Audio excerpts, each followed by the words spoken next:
Yes, abarozi ba Kitara TV tukwenda kubatangira olwebagiro kiro kinu kandi nke kutwabaraganize kiro kinu kya kasatu ebiro kwezi bina tukabagamba tujja kuba n'abanyoro kati abarungi aba Bunyoro abesimbireho abanyarurungi ba ebyoburambuzi mu Bunyoro kandi nkwenda kubatangira mu ntekanize no Kitara TV ntabwo ensonga egyo ikaraho naitwe kujukiza ogenda Facebook o liking page yaitu egyo ogenda YouTube o subscribing ha channel yaitu kandi na Instagram Twitter ono tuhondere tuje tuhona tuliyo nitandike entekanize ngenda kusaba Rita o tuhe yo anthem mu Bunyoro ya Uganda ya Bunyoro then otwene Sara tukwenda kumanya kiro kino abayisikiba n'abarungi abesimbireho amabara gabo tongere kubamanya abandi tukusingaga kubarura habisani wetero busano bo burungi tukurura amabara gabo but tukwenda kumanya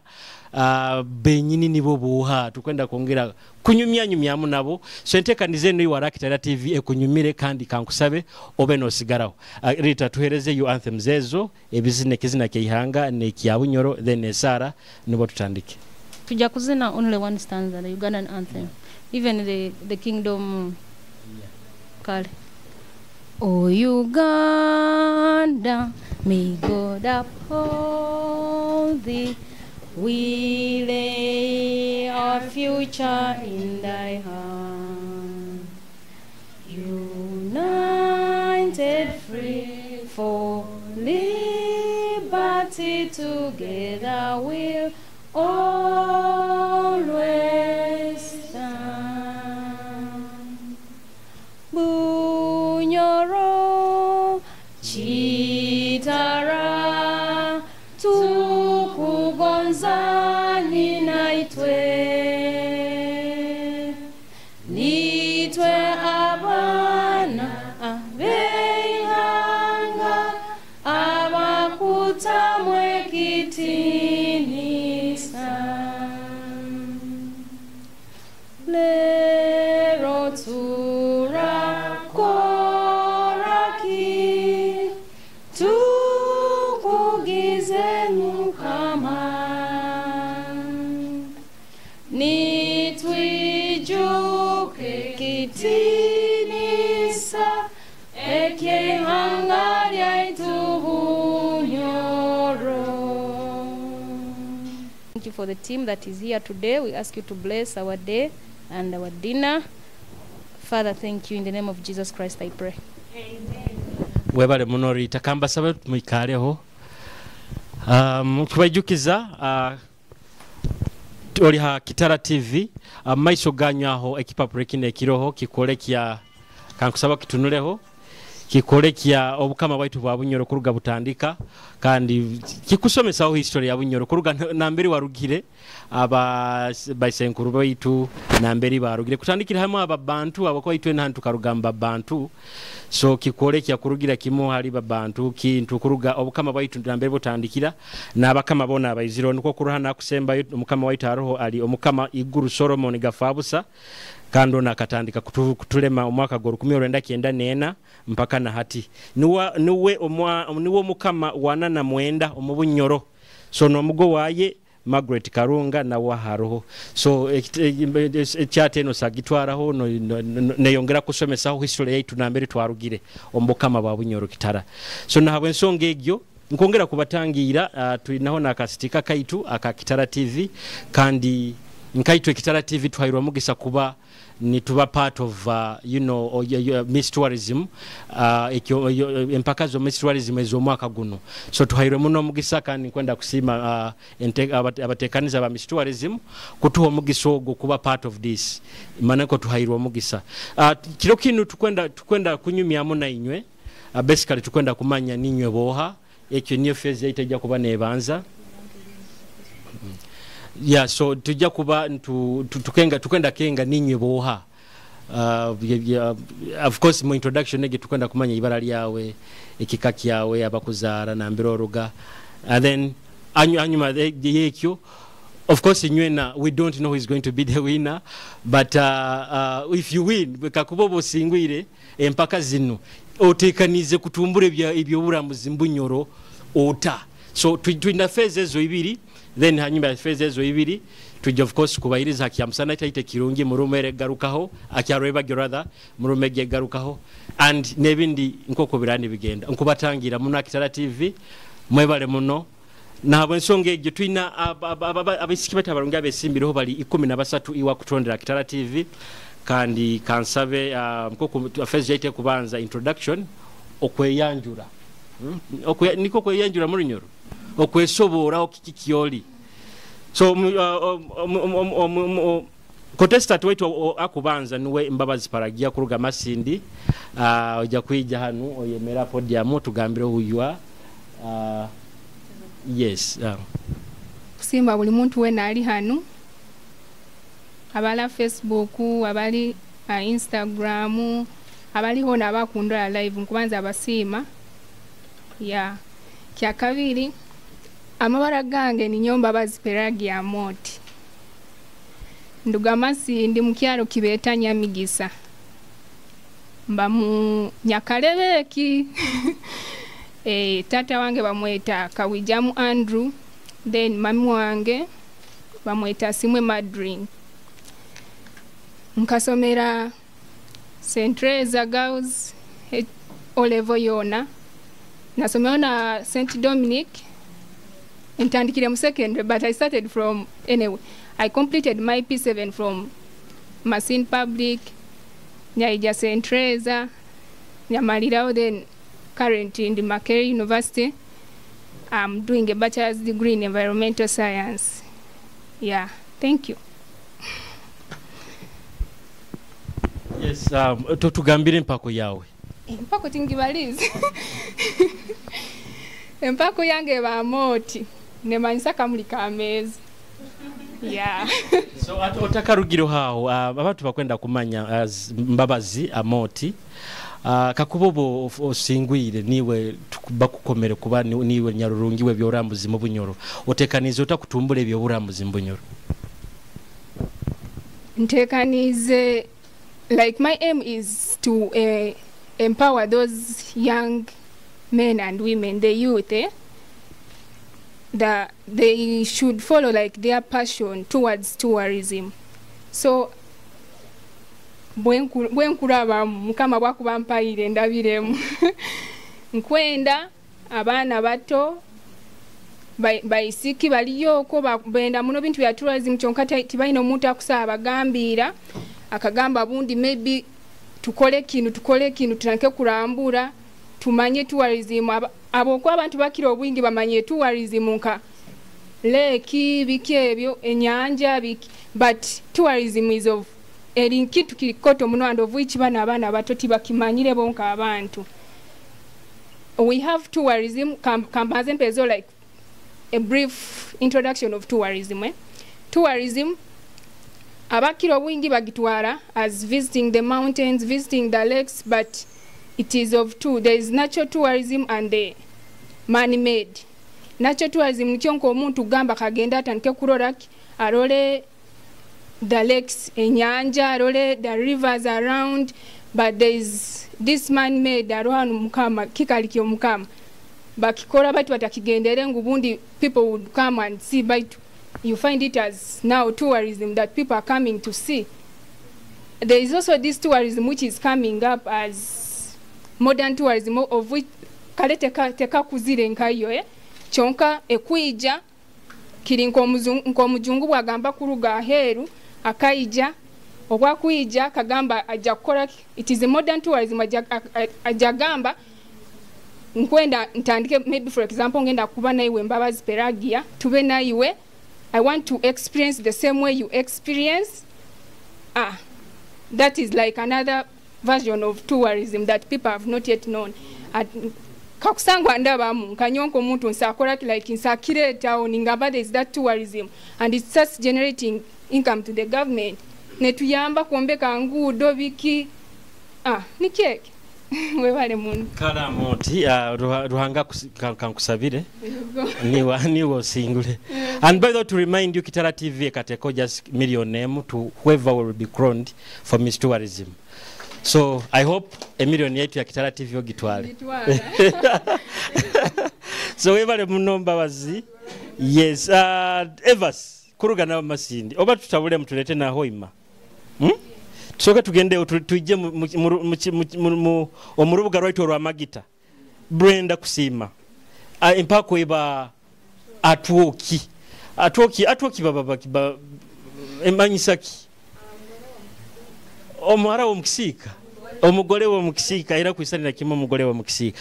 Yes, let me give you kankwa kairekana Nimbara mukanywe no bitinisa byanyu abakutura online ha Facebook ha YouTube making sure I'm liking and subscribing Kitara TV. My fellow contestants aroge masindi kibale kagadi Kampala mwebale kuija mu kibuga ekikoto muno kino kya Magita Hoiva City niko tukieta mabara gange nyokusima Brenda Atwoki nyakabiede owengabi nzarwa Rusembe nambemu omuhoima mba muhara wa Mwesigwa David owa omugenzi wa Kaikara John owa Kantukatyo owa byabali kandi banyina nyo baba bahinda nyina nyowe alikyalisima Pamela mutyo muno. Yes, ati iwo bokuba tukurura wesimbiro habwa nyarurungi wa byoburambuzi Bunyoro. Iyo mbigambo bya kusakusobora byoburambuzi nikyoki. Byoburambuzi biri bingi bogano orora byoburambuzi twaliza hamu Uganda yaitu Bunyoro tulekerero tule nyuma kan konkigambe tiba tumanyire muno chonka bogano orora oyizire Bunyoro biri mbinge byoburambuzi twina bingi ogano orora hali mparo bogenda kikali kyo mukama nakiri kyo burambuzi kyonyine machizo nchonka abajungo bagenda bayizire bagenda Busoga Buganda niyo bamanyire nke byo burambuzi hati kandi naito Bunyoro tuli mukandi it is a rich land Bunyoro. I love it so much. Kala Twoki katukugondeze nayo obusinguzi. Kale yes abakutondera Kitara TV niwogo awakinisa kusima Brenda Atwoki atugambira abamugole wa mukisika nkwenda kuiruka hera Kagadi tugende okagadi Kagadi district twinaho musikyo mwenka yarugireyo Kagadi niho mukazi wange so abo mbeta nkuba nimbeta banyinezara nyowe baba kikazi bange ba Kagadi. So nasanga Brenda nkwenda kustressinga muno empako kyamani muno empako aboli aba kabakajango. Kale soko tugambira mabara gawe. Mabara gange banyita nasanga Brenda ndugira Kiraba nzaliwa Kiraba LOC1 ninduga mu Kagadi district nesimbira omwaye yesimbira abanyarurungi bwa Bunyoro habyo byoburambuzi.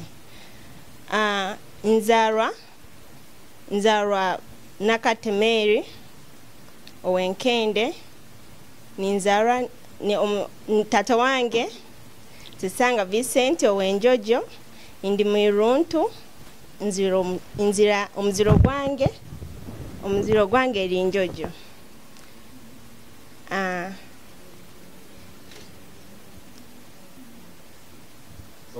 Omalisi. Yeah.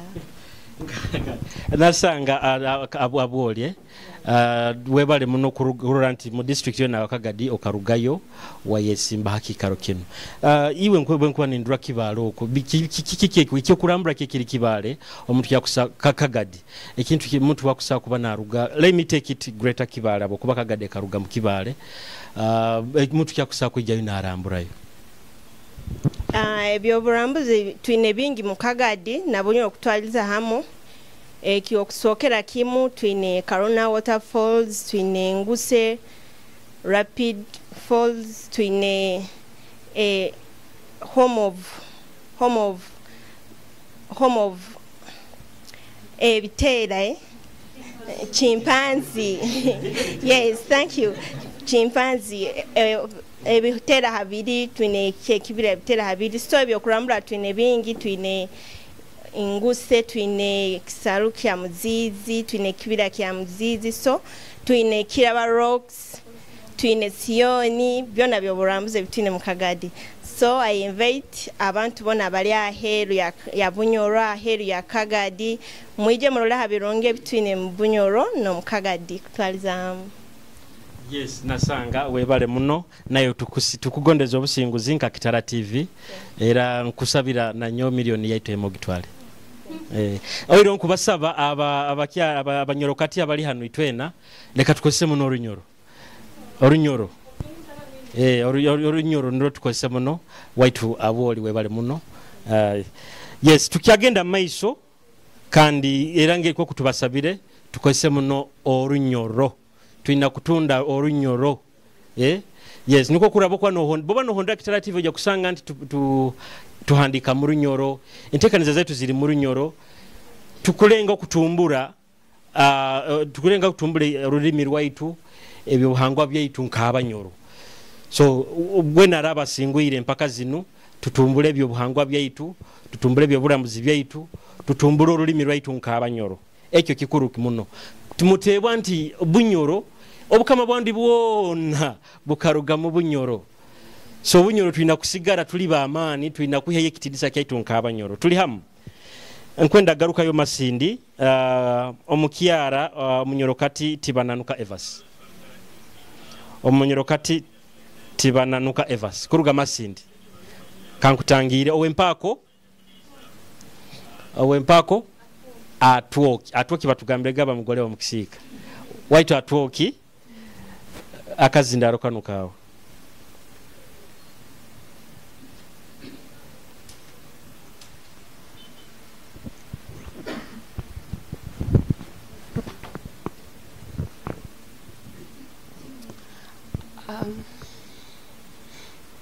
amabara gange ninyowe Evas tibananuka empako yanga atwoki nyine myaka 21 y'obukuru kandi nkuruga masindi omukyaro kibakweta Ntuma ninzarwa omukuru mukumza Eden no mukyara omugenzi Awidi Harriet Amoti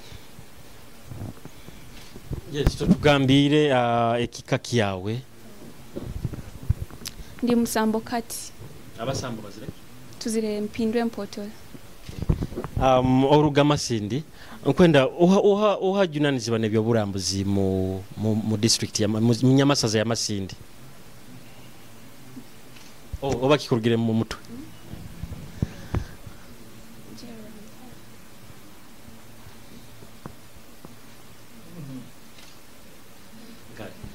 kati nkaiwe atwoki kakubobo singwire mpaka zineza nyarungi webyoburambuzi Bunyoro otekanize kusika ota abantu kwijja Masindi kuba ebyo kuba kurambura okay ekaguzo kyobandiza kunkaguza niwe Rita Karungi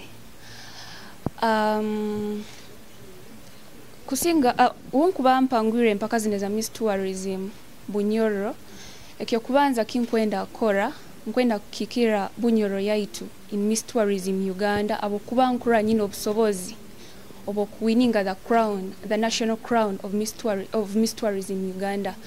Why? I learned that mu Bunyoro yaitu alimu most people are negligent about tourism. Itu abantu bomuka titugendera muno ha tourism. Titugi embracing. We are not proud of the things that we are having in Bunyoro. So twina kwega ebintu ebikusinga in regions eziku developing faster in tourism. For example, we are bordered by Fort Portal City. It is a tourism city. So what noticing they've really grown so fast in tourism. So if tourism is not basically genda kurambura kakoraki, but there is what they call benchmarking. Benchmarking is also a type of tourism that you make. Osa kugenda benchmarking ogenda kurambura baitogenzere kwega. Ati nsa kuruga hanu nkagamba ngenzere Fort Portal nkwenda kwega. How are they developing in tourism so quickly? How are they really doing this? So in that way, I know I cannot do it alone. In developing something, it is always a teamwork that is coming up from there. So I can try to do benchmarking from different places that are developing so quickly in tourism. In that way, I can develop tourism sector in Bunyoro. That is what I plan to do in case I win the crown of Miss Tourism Bunyoro 2021. Yes, webale muno twoki nayo nkugondeza obusinguzi. Nkongera kugumya no kiremeraho nti tukose muno orunyoro right. Tukose muno obunyoro right. Nkimanyira ebigambe biba bigumu baitu funangero kiretanka mu runyoro. Yes, omurozi wa Kitara TV tuli online okusa kusharinga linki mu different groups bakurole barole kigenda maiso just genda Facebook au toze Kitara TV live osharingo yete bagenzi babo bakurole ha Kitara TV. Webale muno waitu atwoki kuruga Masindi akutuhondera Kitara TV tukiyagenda maiso tukunyumya amu na abanyorokati banu bakutunyumiza ebintu bibatekanize bajja kuba ni bakora kakuba babasingwire mpaka zino ezanyarurungi webyoburambuzi mu bukama bwa Bunyoro kandi obukama bwa Bunyoro bunu twine ebyoburambuzi bingi muno. So ainemba bazi Ruth kuruga Hoima omunyorokati onu empako akiki nyina nyiwaba akiki. So waitu akiki akazindaro kanu kawo mutyo muno mwebale enywena okuba ha TV yaitu ya Kitara amabara ni nyaine mbabazi Ruth Sara akiki Kumanyisa omuntu omugezi being sensible kandi nyowe mbanzaro ya Bugambe amabara gadadu wange bamweta Tainage Samuel Abwoli omukyara we Tainage Sharon Abwoli kandi na nyondo omuhabesimbiraho hakikaro ekyanyaburunga boburambuzi mu Bunyoro yaitu muno kandi I'm so happy nsemerero muno kuba ha TV yaiten mwebale muno waitu akiki oruga Hoima Bugambe. Yes, Bugambe kyamasuka Bugambe Katanga mu majanga. By the way, I think Bugambe Bugambe bageta Bugambe estate nakyo kyoburambuzi kyamane Bunyoro muno. Oha kujunanize wajunanize beburambuzi hano mu district Munyamasaza ya Bunyoro ya Hoima rather. Munyamasaza ya Hoima mubwire nkabono still is Karungi Rita Abwoli niwa kujunana ebyoburambuzi twene. Hati nkaiwa kiki kyakusikirize gamanti okarwa bihuruke byali ni bibura mu byoburambuzi bya Bunyoro gamanti nayo kojjo yongera hitafali webale muno nyobiri bingi ebintu ebinyarugire nyagamba I can make it ninyakusokuba Miss Tourism Bunyoro akukulire ebyoburambuzi Bunyoro kimu halibyo ni baba isikitwe nkanyobu nkubandugire yonke simba kikaro kinu kikole kyanti girls twinakurugayo tuleke kutina tuleke kwejoga so nanye bunkubandugire kikubani Kumanyisa tinirire nyikiririzemo so ekinkubani nkora okuli kufaha abayisike tukutandika ebintu ebikwaho kana projects nkokubazira okuruka abayisiki bangi balomka bayikalire they are doing nothing so obo kwano roli omwegeseze kuruka ebibo ebitambara we start up organizations Bunyoro yaitu hanu honyeni and we make sure that abayisiki betinire barugire bakole ebintu ebirungi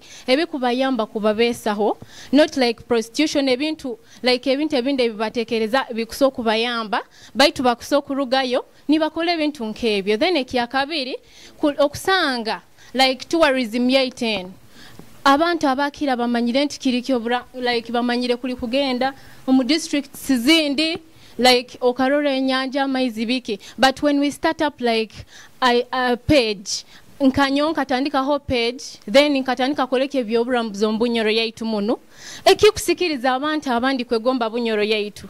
So like for example mukubangambire kambaze hamparotoms hali ebintu by'omukama waitu yalekeroho ebirungi muno ebitwakugondeze kumanya. So when you start up that page and you start posting those things, abantu bakagenda maiso nibabimanya nibabirora, they admire kwegomba. So nibaija mu Bunyoro yaitu okumanya ebintu ebirungi ebiriyo. Ego waitu akiki nayo kankugondeza obusinguzi omumpaka zino kale waitu tukiagenda maiso abala Facebook mujibaine nanka page mukutufollowinga mugambira abantu abandi babahondere. Yes. Mwebale muno abarozi ba Kitara TV tukyaina abanyorokati bano bakutusoborora biki batekanize kukora kakuba babasingwire mpaka zino ezo nyarurungi webyoburambuzi kuruga omu Bunyoro. Nkwenda kutwara mugisa guno kutangirira mu isiwe nka akuruga kibali. Akuruga kibali. Empako aboli kajango. Aboli kajango. Yes.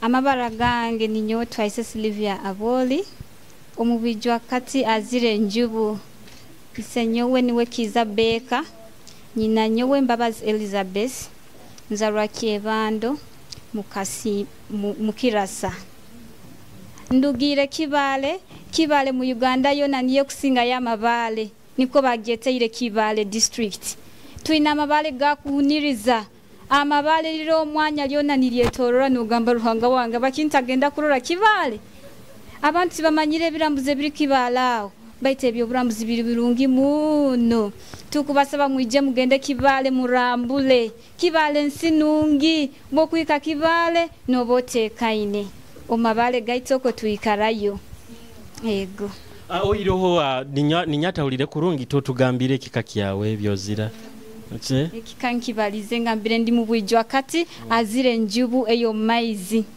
ego kakubobo okomere kuba niwe nyarurungi webyoburambuzi Bunyoro otekanize utakose kikaro kiyawe kutumbura omwana omwisiki Bunyoro omwana mwisiki wanu nja kuba ni mwenkarejinga abe narambura narore byoburambuzi bagamba rubatamanya hati nkabana abakwinza bali hano tibamanyire kiri kibalaho bo kwika kibale no gambo mwisiki onuka naruga harungi tugende turole kibale ego waitu aboli nkugondeza obusinguzi baitu I have to say this kangambe kino nti niwa oli omuhaba isiki abakyasingire kurubata muno hamitimbagaine mu mpaka zino kankugondeza obusinguzi mu mpaka zino kala aboli tukiyagenda maiso kamusemerere muno abasekiseze muno oimpako aboli abampako aboli kabayingi hano abamuti kabatakanya abamuti yakaruraho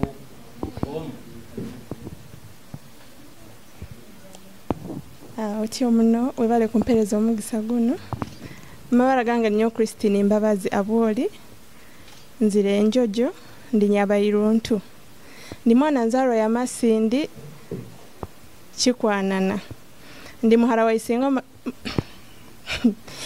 ndi muhara wa Honorable Isingo Mapitandabe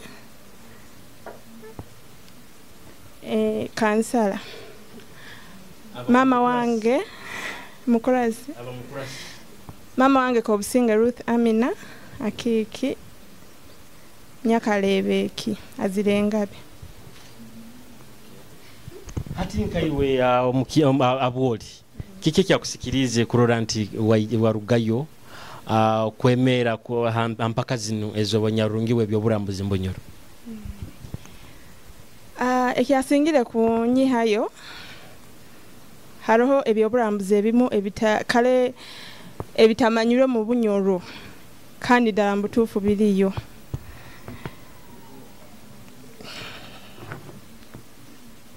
Era njonja kuyambaho Kalebu ndandabiremu,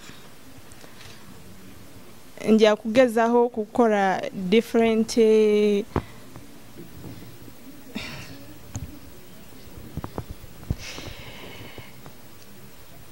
okay, I'll try to organize different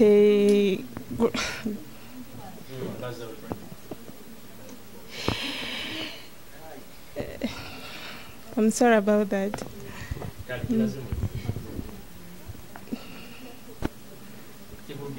Nja organizing a different trips different tourist sites at a fair price to ease it for the tourists.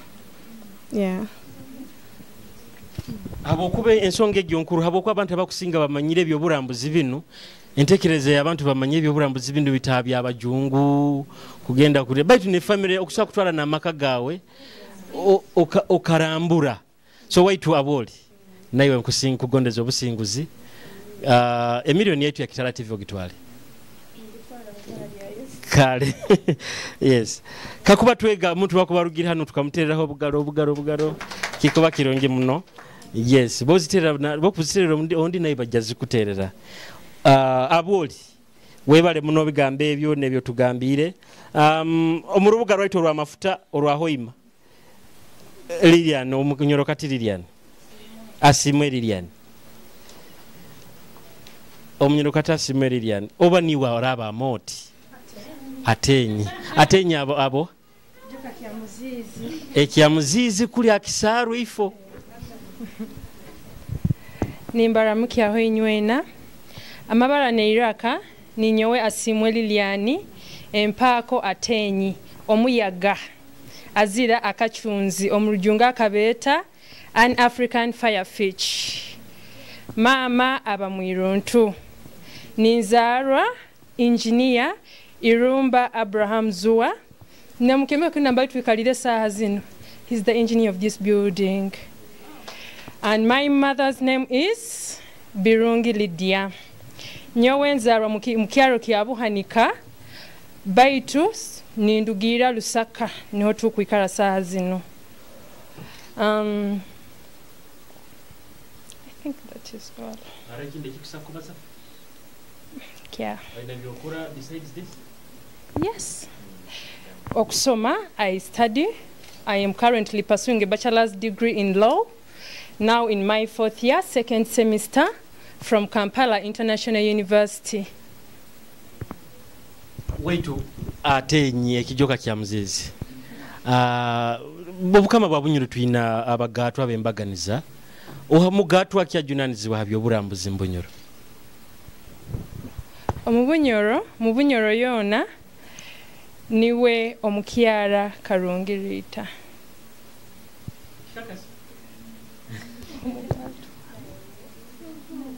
Yes. Kale webale muno ati kihabuzo kino kyabwizoga abantu abandi habokuba kikuru muno ojja kukozesota nyamirimo yawe obokuba osingwire mpaka zinezo nyarurungi wawe mpaka webyoburambuzi Bunyoro kurora nti watumbura omwana omwisiki mu Bunyoro.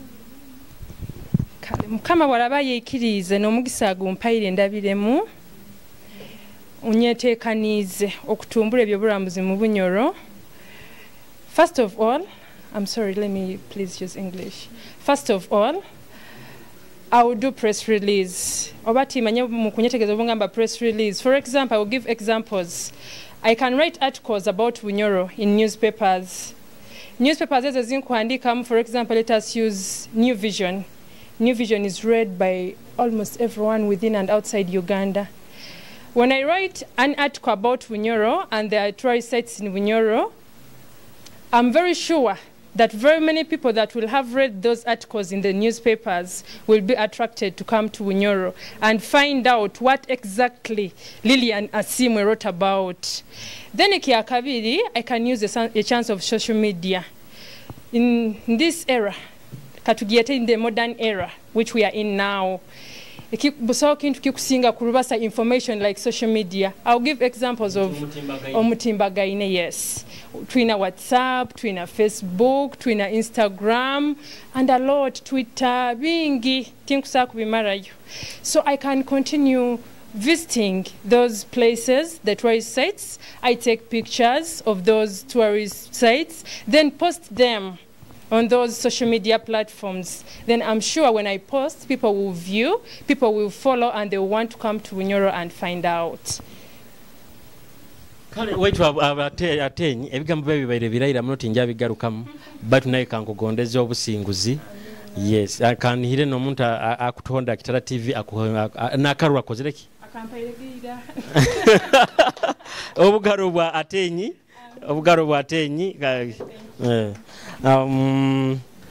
Siraho mutabanyoro n'abanyoro kati amabara nagujja rashma kurugira amasindi ndi mwijukuru wa omugenzi Musagwa yambadde mwijukuru wa omugenzi Ibrahim Segujja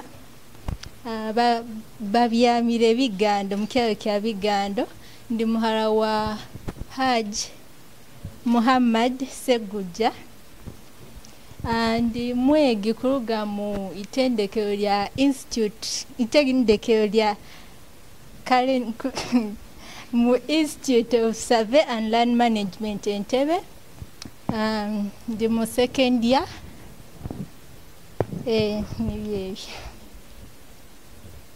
Yes, waitu aboki obukama bwa Bunyoro buno nawo bwine ebyoburambuzi bingi muno ebikusakusika abantu kuruga mahanga kuruga nkaha byoburambuzi kibibiri twayakiri nka bisatu byomanyire mu Bunyoro. Ebyoburambuzi byemanyire abantu bebatamanyire biriyo ku masindi nka aro craft villages bakora bintu bya crafts nka ngambe nka domats abokwana nyembayo kuni tubikora ni basaplyinga mu bantu abaki abaitu tibamanye nti nayo tibamanye nti nazo zita tourist sites. Then arobye bamanyire nka Maction Falls National Park, then Maction Falls, then Sir Samuel Baker Monument nebindi. Kale aboki naye tukugondeza obusinguzi kusomaho comments z'abantu hano babahagizi banyu nasanga Brenda for Miss Tourism, Evasi, Christine bukama bwa Bunyoro bukyaina olulimi ruraira mu Kwegesa olulimi orugendo ruraira mu Kwegesa olulimi ndikwagambire so abantu bakubahondera bakubando if you can bokubayizire hano takusa kwesobora okurungi mu rulimi rwawe araha abantu kibani kikoraki nikibakora ko and namuno bokuba wesimbire abanyarungi bo bukama bwa Bunyoro hano abahagizi banyu hano bakubahondera kurura comments nyingi hano nko kuzikali Mbabazi Paragia Peragia araha Eva City bananuka n'abantu bangi hano bakubahondera muno omahanga gembaganiza naheroku tukyainayo Omunyoro kati bagamba Vanessa kurugo mu rubuga rwa mafuta orwa hoima soko tusoborole ha amabara gawe na kikikiyoli amabara ne raka ni nyowe bagamba Vanessa Liz ndi muhara wa bagamba Eligas omuyaga nzarwa omukyara Jane Mbahinzireki omubito kati inzira akachunzi nyine emyaka 2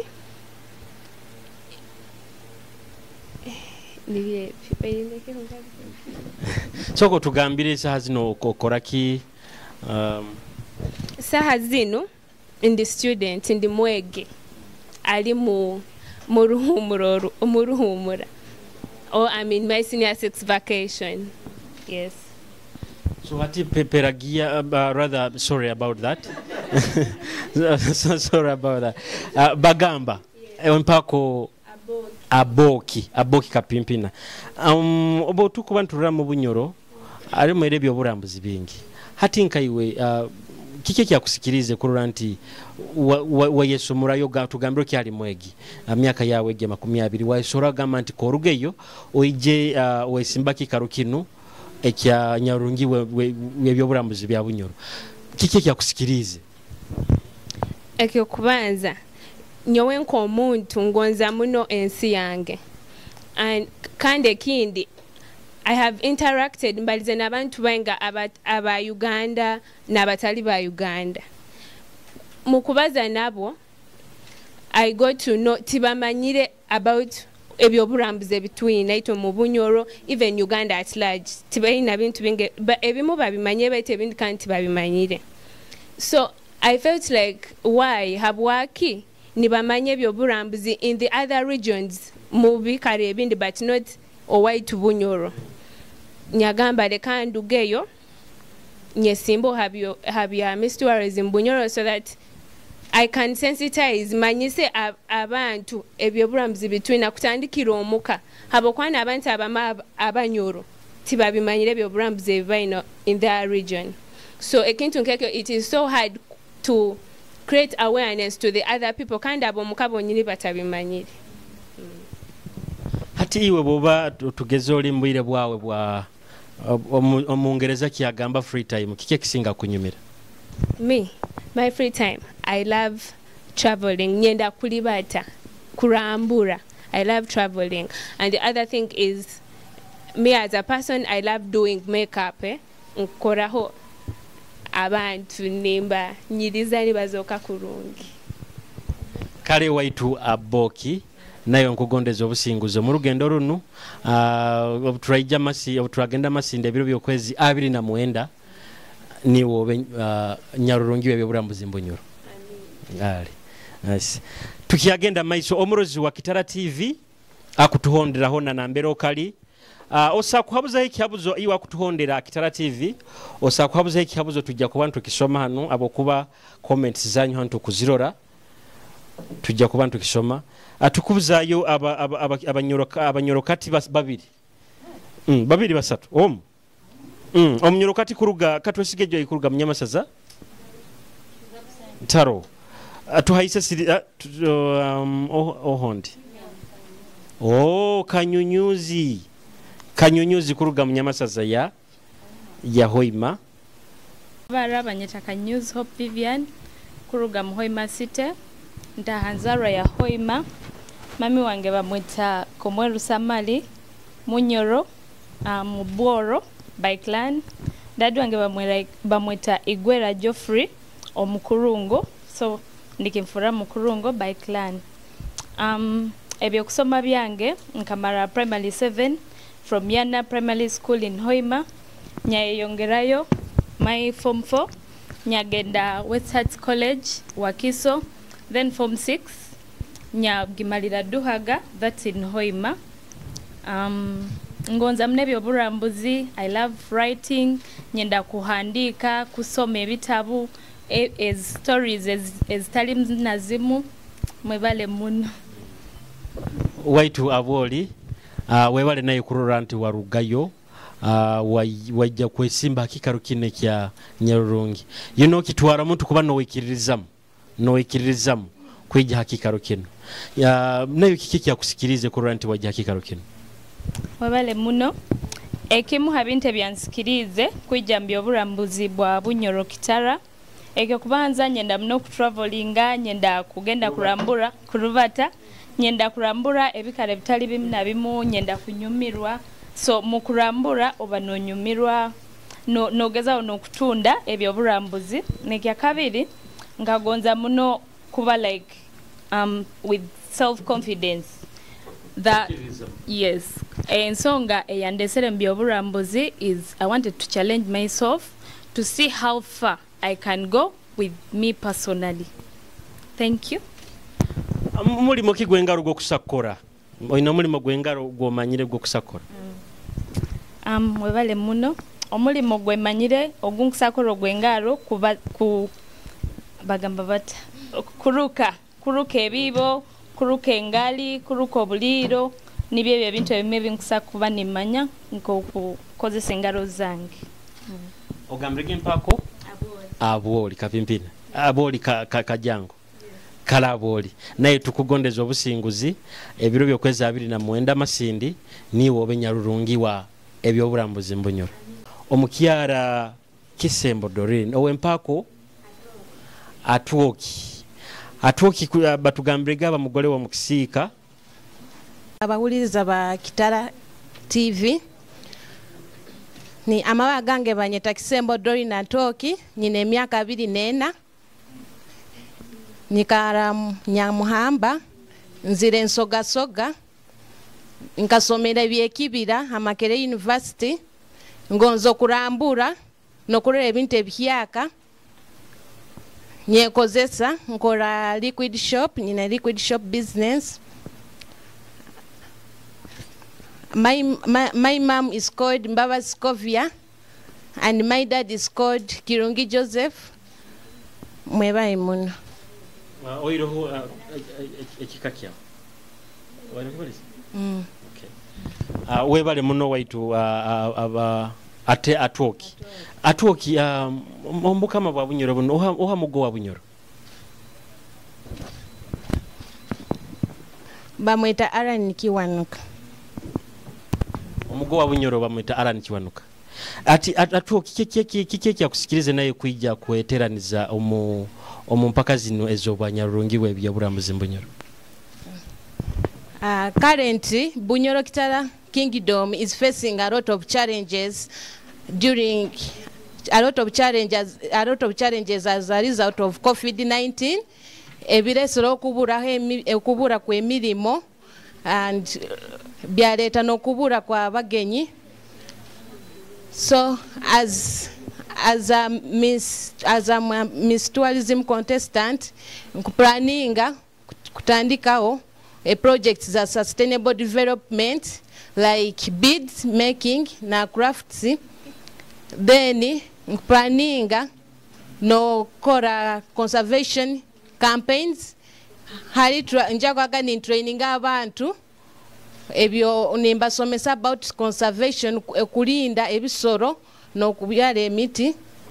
Then nkwenda kutandika na nja kuba nyina plan ya sanitation campaign with the main aim of cleaning ekibuga keita kwa kikarawiyo bona kilidate ya nyina na plan ya okora marketing campaigns ni to marketinga ekibuga keitu fusuru via social media nuko ebintu ebitamanyirwe babimanye mweba imwe.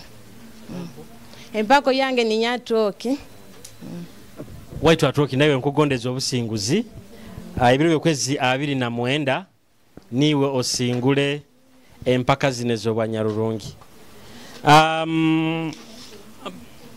Omurozi wa Kitara TV akutondera hona na mbero kali abanyoro kati mu bahulire mu baboine kandi babagambira ne bakutekaniza kukora kakuba babasingwire empaka zinu ezo banyarurungi webyoburambuzi mu Bunyoro.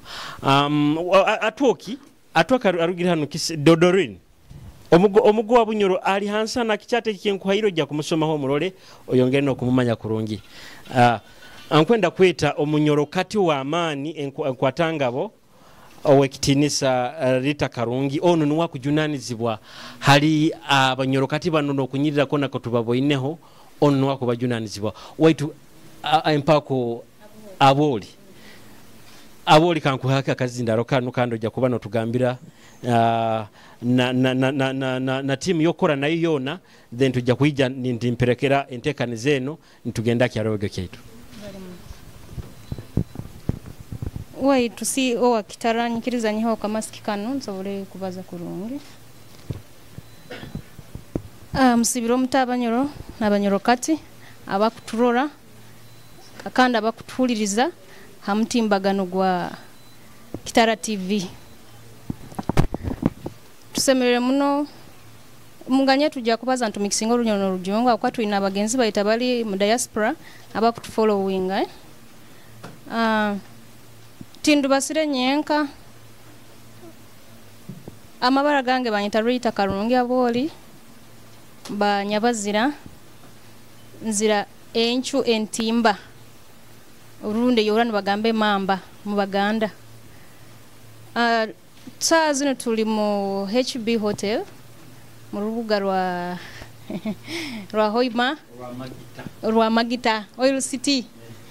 Baitu naite tukuranisa masindi tube tourism town. Anyway, thank you so much for listening to us. Thank you so much for listening to my girls. Ntaka genzire hara mbai nyina bantu bange bandu basire nabo. They are part of the team that who are organizing this pageant. And basire no mukyara wakumaita Patricia wa RDP banisaba ije ababaramukyo within 1 minute. Akobwire tukwasire twina kafio. So we are here supporting these girls because they are young people. We want to see that they count. Miss Tourism has organized this beauty pageant, but RDP Uganda is here to ensure that this beauty pageant doesn't stop here. We are planning a whole process of mentorship for you girls, so that it doesn't stop here.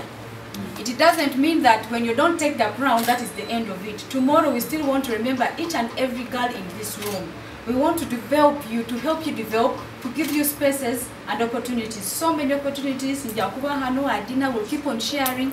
We have a wide platform for you to develop your talent and be a person that you want to be and even more.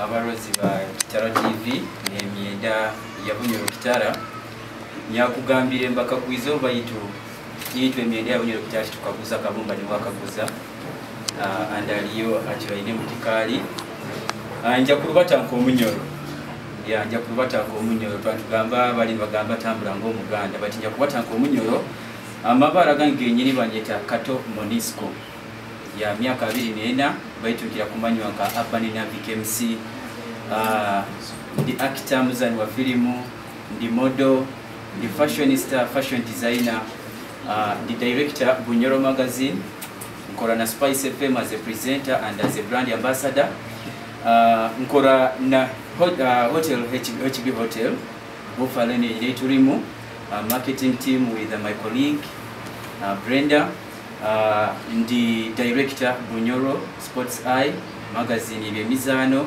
and the brand ambassador Animal Club Events and the kindi director wa Urban Navic Fashions and Modeling group ya ba model abana bo wisikia ba Bunyoro then pana ba bojo abaine bidoto byabyo kufoka ba model mbayamba nimba kwata ha mkono so abasikimba tangirire inywena mwebale kwehereza yo no kuwa mukwijja kubani mwetaba mu mpaka zintikiki yangu abandi babitina bayitinye mwehayireyo bayita ngenda kubani bagamba ati utakangira hanule mabara niraka niragambe ni Banwa Robert ni nkora na district ya Kagadi icyanda cy'ebyoburambuzi ni nyongera ni nkora na Africana Tours and Travel ndi CEO nyongera ni nkora na Africana Campsite iri Kagadi tuha ebyobura so nyowe tinja kubaza binge bikusinga bibalizibo baitu nyowe kingonza kugamba besimbireho inywena mu buli omu ali muhanguzi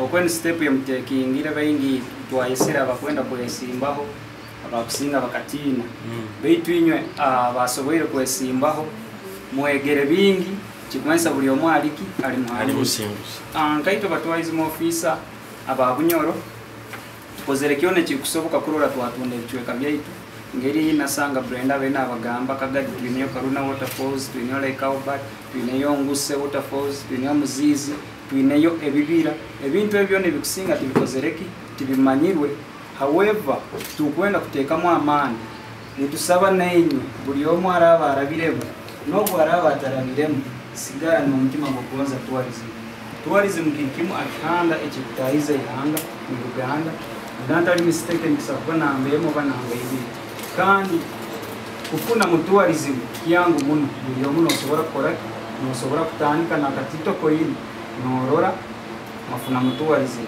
aromnywani wangu omu yatusomesa yatugamba omujungu asakwijja akasasura milioni emkurora ekitera oba kurora entala takoraki tagitware sigaranka upaka Kumanyisa naiwe esakuba etali yawe kisoro kisakuba kitali kyawe site teri yawe but nosakutamwa akatito nokoraki nofunamu so nyonko bagondesa buli omu obuhanguzi araba arabiremu natarabiremu tekemu amani turore twa webyoburambuzi bya Bunyoro twariza hamwe mwebale mu kubanza kusima abana ba contestants abamani bona kabatiremu nobwire bono batiremu oraba ba promoting webyoburambuzi batandikira promoting webyoburambuzi batandikira kutumbula yes batandikira so kubasima kana kusima bale postinga hano habo kuba interviews nkazino kuba ndizipostinga their morale zibuilding their confidence naito niho tukurolera ensobi nambere ziri netugenda tugaruka yo tuzicollectinga abo kuba botukuruga hano tugenda mu mpaka za tourism Uganda eno is just regional contest so bine mintu sima mna bijja kuyamba muno so that tugende kwika genda kuli when we are well shaped abana bali well shaped we are so grateful ngeri mbagambenge nyomba mkyara itakalungi tunanzibana webyoburambuzi mu Masindi district kandi ni nyowe regional coordinator orundi cluster head wa Bunyoro tourism Uganda so tinkwenda kubaza vingi because we have less time but I would like to thank and appreciate. I have a big team by the way, not all of them are here. Abali mukintu kino abakomentaring abana baitu abakubadvisinga. It is a huge team.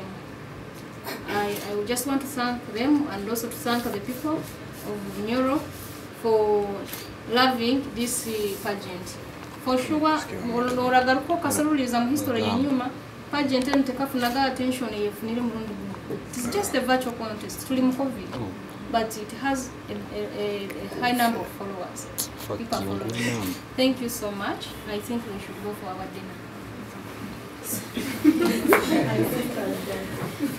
Haita voli upenda kumpamba kotabukire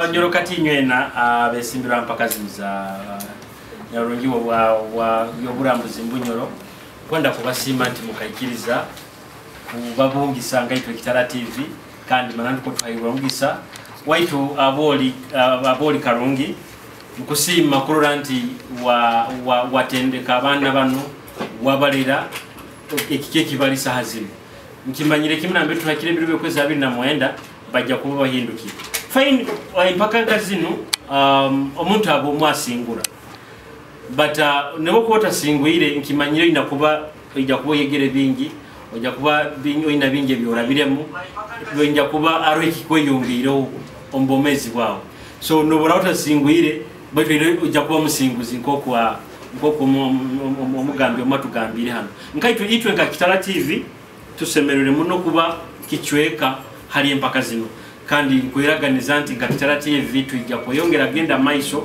no kubatumbura no kubaranga no kubatunda kione kikakusoboka na nobuyambi bono bukakusoboka so kubagondeza mpaka enungi sometimes mpaka tufunamo enobanga ine baitu tibiri byokufa no kira era at the end of the day omuntu omunu warasingura so habwa Kitara TV nkubasima iwa abarozi ba Kitara TV abaikare ni mutuhondera mwebale muno kugana mbe tutandikireho ebitekezo by'abantu mubigulire ninyo Julius Kyomuhendo mba musajja mulisa kandi zarwa nabamoli mwebale muno katugenda kyama kya rebege kyaitu leka kibe nikiba unless buharaba haro ikihabuzo aine kyakubazaho aina are kyabuzo kiyo naki no so kyabuzo kan mwebale muno tujja genda mu kisika kile kigarukaho hari no bajja kubanu batusembereza ekya rebege kyaitu mwebale muno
mbawe ebigambo bingi manani todupire baitu buli kimu kigenze kurungi buli kimu kigenze mulingo nkinihiire nsemererwe muno abo kwaba Kitara TV batuhostingire ebiro kweza binamwenda niwe okubatwara abantu bona mukama bakubagondeze baraganize wikirize mu bagambe njya kubatwara inywene mwibara lya Yesu njya kubatwara inywena Ruth ono Lilian ono munyamateka munyamateka kibaire kita ekintu kibaire kirungi muno tinyina ngeri ndabasima management and director Kitara TV thank you very much for hosting us mwebale muno omutima ogwo mutaliha empaka tenyi ego bano ojja kubatwara nabalinya ikire kuzira mukintu kinu nyayuruganya gamba wewe kangena nyonye esimbo nkaba ninyikirizamu ati soko bagambire ntinye timutinja kubaroramu bojo tinkubaroramu muna mu ruhanga tinkubaroramu kazoba nyamuhanga nandora kusima aboli atoki omugole wo mukisika kibaire kito munda kibaye kyakaye muno oko singa mbaye mutwere kiro kiona okabinge bitulekere iyo bikibyo bayire nonihira kuba bideho hano niyo bintu busaki amani no twayentu nihira twenda twitwaitane itwena kwaba twaitabamanyire yonka tusemere tuwerozere busambara yene zona tukugonzanga na korona ngurura abantu bakukwenda muno tere musenda akasente kaingi kutunda busamusente zona yesigwa mutima go muntu mali totere makasente mba blog sente zone zintere mutinye na bloga wena ati tununa mu kamera abagenzi babakuroro bagambire nti inyo tinja kubarora mukabuntu njya kubatwara inywene inywene Lilian tinkora mukabuntu paka kutwaire turagiye kuruga masindi azira owengabi muba balebeke abo kubengabi ezirwa nabamoli choko tugambire kibaire kita kinyumire muno nyumirwe muno bambi mwebali okunkwatirawo naye nkusobola kwekwatira notafayo iwo linyarurungi limi already kale I take that respect kale nyumirwe muno andi nkwenda kuongera kubasiima bambi mwebale muno nkubasiima abo kwa the more we do this mirundi wadde nk'etaano the confidence will be built ati tugambire orabasinga bano bona abakurora basinga confident like nkubasinga kwekakasa wenyine omugambe nanka iwe nja kutwara mpaka Ruth mutwara in fact bona so peragia no ajja kutwara milioni ya Kitara TV katufune akuruga wakagadalinka kisembo soko ijo tugambire otugambire goha mugo wa Bunyoro Karungi Margaret ati soko tugambire ojja kubatwara ego nja batwara because I'm well determined tugambire mu Runyoro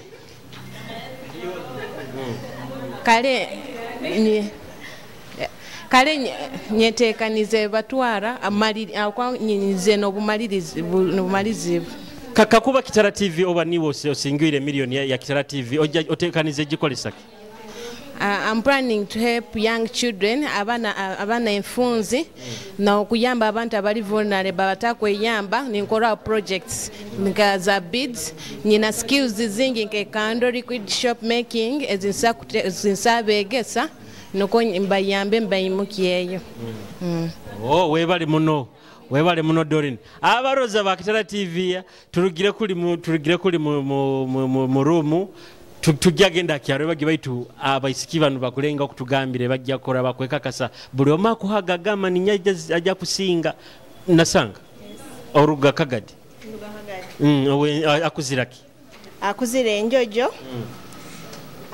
enjojo kandi olugana ndi mwiruntu omwiruntu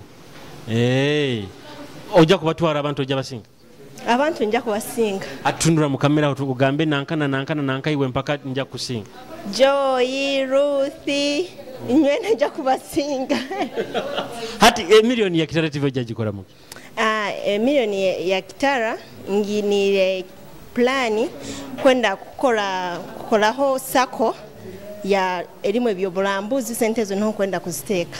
Oh, ntegeka y'amaanyi. Oh, utakabalize nawo. Utakabalize nawo. Ruth bakwepikira. Soko ije tuga. Ruth abantu bakwepikira. Na nyombe epikira. So ati soka nayo baze ogambe na nyonko epikira. Ogo pragi ya onyene. Liliani, Kanyinyuzi, Brenda nyona mbepikira. Hati soko tugambe kibaire kito mundo. Kibaire kirungi munakchemba nsembere muno kuba Kitara TV. It's my first time nsembererwe muno. Mutukore kintu kirungi muno. Hati tunura mu kamera ho gambe abarozi bona bakuhonda Kitara TV hona nambe bakali museza heru ba subscribinge ba likinge Kitara TV. Abarozi nyoe na Kitara TV. Kitara TV barungi muno batweserege itwe na abesimbiro abanyarurungi ba tourism. Musubscribinge ha Instagram, ha Facebook, nyoe na mutumuhondere bintu bakole bintu birungi muno. Kandi nkusembeza okusima kuona alimba yetu rugire tubagambege tugenda ku meeting wa Kitara TV basemerera muno kubati tune kituteiremu kinu kiona bakitukoleire mukama barumu. Hati otugambege oziraki enkende mba muhinda kati wempako akiki. Oh, akiki. Kala kiki kankugondeze nayo kusingura emilioni yaitu. Amina. Kale bayi. Okuruga kagadi kibale. Kibale. Noho mukazi wensonga akuruga nabanja. Wensonga nabanja. Kichweka yakasaija. Matia kusejeza ra kibale mtauni. Ni haikara na makage niho gali. Iwo ruga kichweka kibukaga. Nyowe nduga kiebando. Kiebando. Yes. Kirasa. Kiebando kirasa. Yeah. Nye nyamasa ya kibale. Yes. Terika kumiro. No, terika kumiro. Yeah. Kono isano tire musente nyingi muno abantu kanindwa bakutunda munami timbagaino. Of course from Kibale ni nyaba ndize kubayo mwana webyoburambuzi wa tourism industry. Hata abantu bona baina kuba ni bampagira.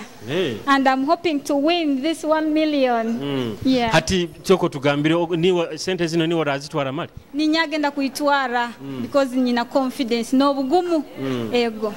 Kakuba milioni no bogisingiro jagi koramo. Emilionemu gwanongenda kuinvestinga nyina yo project yange.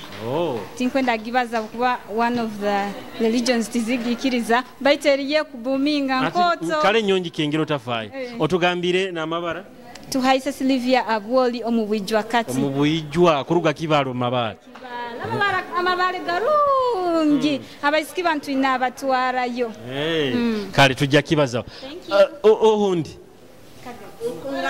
Owakagadi ngarukiraho kati tonkwenda kubagambira ebyoburambuzi bitwine mu Kagadi. Kagadi twine ebyoburambuzi bingi muno kandi ebirungi.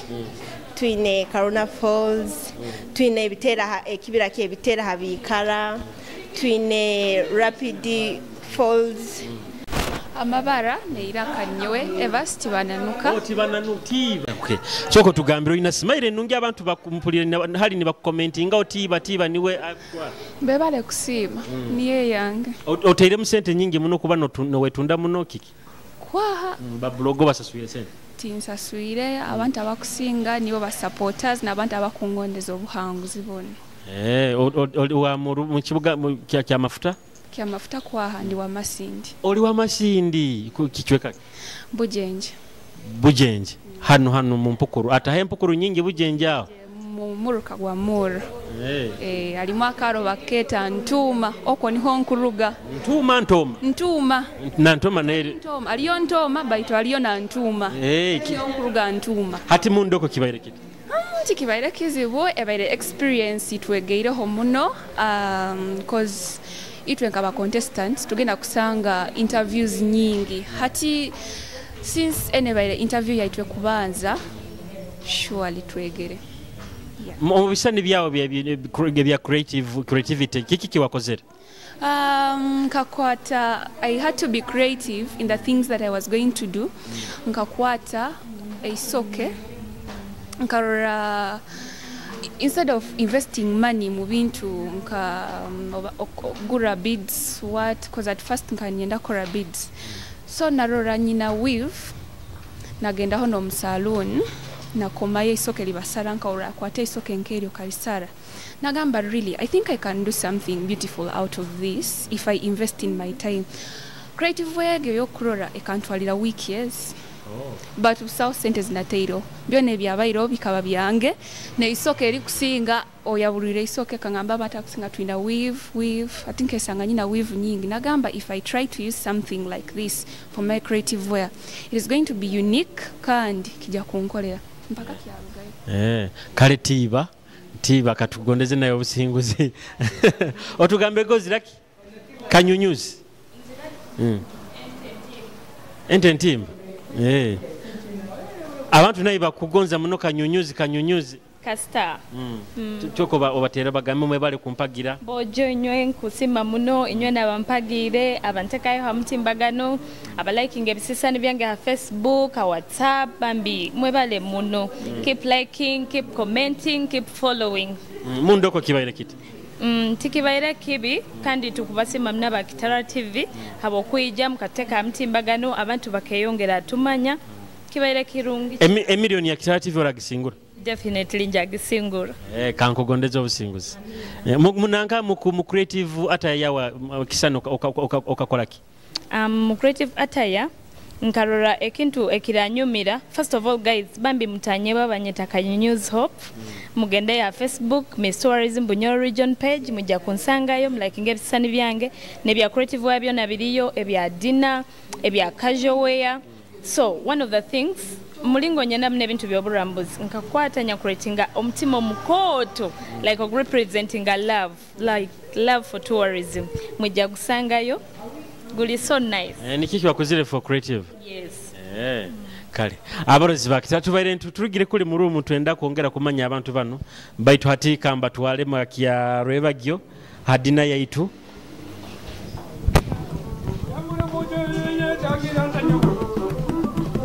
kabuyire bukire nyabula bojo mweme bale mdodo haba kabalega muhure nyabula boy mutega amatu mwehurire nyabwe ikudu pebi kubaza tinkubiha yabi kubaza tinkubiha mbala hire nyamanunge nulereire nikiraga nyanyire dole bojo nyamanunge nulereire nyabula boje garagare nule taike ikudu peki bwaki kirura muchomo nyabula boja mangi gina ganyanwire nyoba mundeke boja nketa kaire nyoba mwebale mdodo kabuyire bukire ina imando kamirota ikine imando kamirota ikine imando kamirota ikine imando magirota aha mwebale mdodo nyabula dodo aha mwebale mdodo aha kabuyire bukire nyabula boja manda bandu kabarungi Chikudu badala bajane ngoma zabo bojo tani ko kuzitera dola habo Uganda muhure haba kabalega muhure wabule bojo mweni no rufukorana rukwita dola bojo omwana mutozira yonka nyabura bojo mukayikuruzira nzara nyabura bojo rukutema rutaina saizi bojo yangira ntanyo mwebale dola habile mukire nyabura bojo naimono kambiruta ina imono kambiruta namwe bale mudala naimono kambiruta kidana mutalindo nyaira kuide mutalindo nyaira kuide dola nyabura bojo mundeke keta kaira mwe bale mudala ngiranta nyabura bojo yenda giranta nyo kabile bukeide nyabura bojo mweme bale mdodo haba kabalega muhure nyabura boy mutega amatu mwehurire nyobwe ikudu pebi kubaza tinkubiha yabi kubaza tinkubiha mbala hire nyamanunge nulereire ikiraga nyanyire dola bojo nyamanunge nulereire nyabura bojo garagare nule taike ikudu peki bwaki kirura muchomo nyabura bojo mangi gina ganyanwire nyobwe mundeke bojo nketa kaire nyobwe mwebale mdodo kabuyire bukire ina imando kamirota ikine imando kamirota ikine imando kamirota ikine imando magirota aha mwebale mdodo nyabura dola ha mwebale mdola hobile bukile nyabura boje mana bandu kabarungi iti kudu badala bajane ngoma zabo dola boje ya tani ko kuzitera dola haboru ganda muhure haba kabalega muhure wabura boje mweni norufu korona rukuita dola boje omwana mutozira yonka nyabura bojo mukayikuruzira nzara nyabura bojo rukutema ruchaina saizi bojo yangira ntanyobe webale mdola hobile bukile nyabura bojo naimondo gambiro tadona naimondo gambiro tadona namwebale mdola naimondo gambiro takidana mutalindo nyaira kuile mutalindo nyaira kuile dola nyabura bojo muneke ketakaira tata kanyita wenka nyabura bojo kasinga kwira kulenda nyabura bojo munda mutinga ni kwera dola nga munda mutima ni kwera tai amwe bale muna dola